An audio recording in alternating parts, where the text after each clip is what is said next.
Tonight, more than 50 people attended a public meeting in Salado to discuss the future of the Salado Creek. There are currently 7 pending permits submitted to the TCEQ to pump treated wastewater into the creek. Residents had a variety of questions to ask both the TCEQ and the companies involved.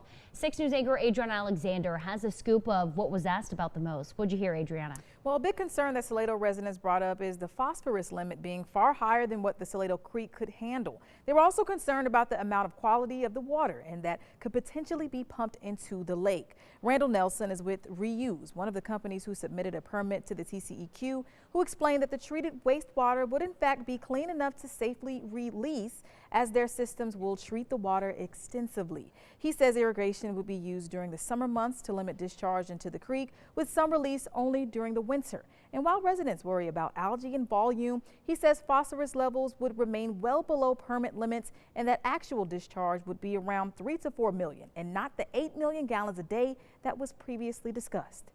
They always have permits that are larger than what they're needing because the state requires them to account for, let's say, 300 gallons per home, right, per day, when in actual usage, they're using less than 170 gallons per day. So the numbers at the end of the day will be significantly lower.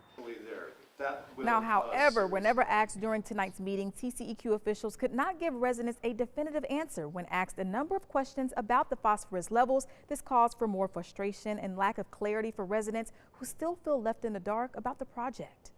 In the past couple of years, we saw that trying to put 150 micrograms per liter of phosphorus into the South San Gabriel River, which has a flow much higher than Salado Creek in this area, the area we're talking about. It didn't work. So why are you trying to do it again? Now, all 11 permits are tied to current and future developments in both Bell and Williamson counties. After tonight's meeting, TCEQ staff will review the public input and prepare a formal response to those comments. Residents also have the option to request what's called a contested case hearing, a trial-like process where both sides can present evidence. If no one files that request, the permit could move forward to a final yes or no vote by the TCEQ commissioners by the end of the year. Adriana, so glad you attended that meeting. Thank you so much.